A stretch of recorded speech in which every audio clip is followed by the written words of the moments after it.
আসসালামু আলাইকুম সবাইকে। আশা করি সবাই ভালো আছেন।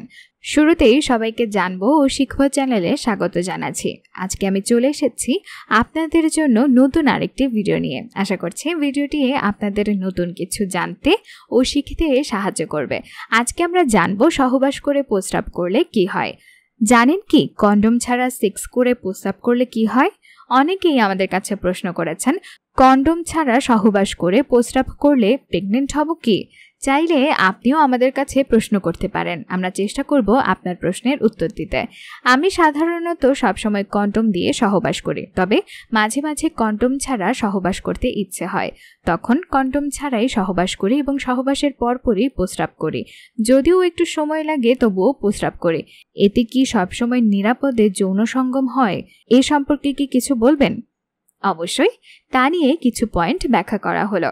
শারীরিক মিলন সঙ্গমের পর প্রস্রাব করা ভালো অভ্যাস, কারণ তাতে মূত্রনালী এবং মূত্রস্থলিতে সংক্রমণ, ইউরিন ট্র্যাক ইনফেকশন ইউটিআই হবার সম্ভাবনা খুবই কমে যায়। কন্ডোম ছাড়া সহবাস করার পরই প্রস্রাব করলে সেটি নিরাপদ যৌন সঙ্গম হয় না। যৌন রোগের সংক্রমণ হবার সম্ভাবনা থেকেই যায়। এছাড়া রয়েছে আপনার সঙ্গিনীর প্রেগনেন্ট হয়ে যাবার সম্ভাবনা। সহবাস করার পর প্রস্রাব করলে যৌন রোগ বা প্রেগনেন্ট হবার চান্স কমে না। তবে যদি আপনার বিশ্বস্ত সঙ্গিনীর যে যৌন রোগে আক্রান্ত নয় বলে আপনি নিশ্চিত, সাথেই সহবাস করেন, তাতে অবশ্যই যৌন রোগের সম্ভাবনা নেই বললেই চলে। এখন পর্যন্ত যদি ভিডিওটি ভালো লেগে থাকে তাহলে ভিডিওটিতে একটি লাইক করে শেয়ার করে ফেলুন।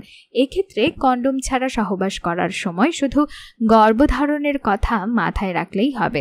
সেজন্য কন্ডোম ছাড়া সহবাস করলেও গর্ভধারণ রোধ করার জন্য অপর কোনো পদ্ধতি ব্যবহার করুন।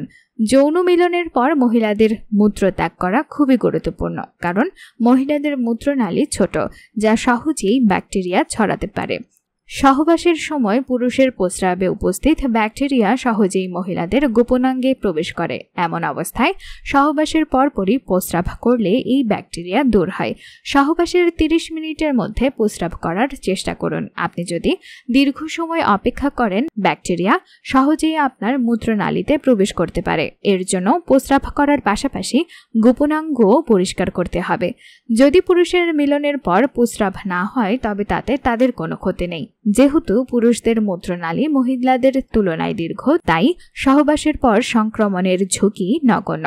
সহবাসের পরে অনেক মহিলা প্রস্রাব করার সময় যদি আপনি জ্বালাপোড়া অনুভব করেন, এর মানে এই নয় যে আপনার ইউরিন ইনফেকশন হয়েছে। প্রস্রাব করার সময় জ্বালাপোড়ার লক্ষণগুলো কখনো কখনো ইউটিআই এর মতোই হয়, তবে এটি 1 বা 2 দিনের মধ্যে নিজে থেকেই ভালো হয়ে যায়। কিন্তু সহবাসের 2 দিন পরেও প্রস্রাব করার সময় যদি আপনি জ্বালাপোড়া অনুভব করেন, তবে আপনার ডাক্তারের সঙ্গে পরামর্শ করুন। সহবাসের পর প্রস্রাব না করা আপনার স্বাস্থ্যের জন্য খুবই ক্ষতিকর প্রমাণিত হতে পারে।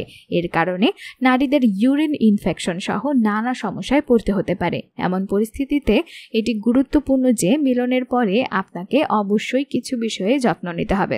সুতরাং পরিশেষে বলা যায় যে সহবাস করে প্রস্রাব করলে নানা রকম সমস্যার ঝুঁকি থেকে মুক্তি পাওয়া যায়। সহবাসের পর প্রস্রাব করা স্বাভাবিক, সহবাসের পর প্রস্রাব করা ভালো এবং প্রয়োজন।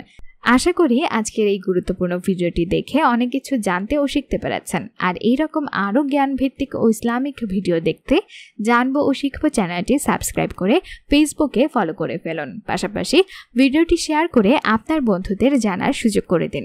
দাওয়াতি কাজে অংশগ্রহণ করুন। ভালো থাকবেন সবাই। ধন্যবাদ।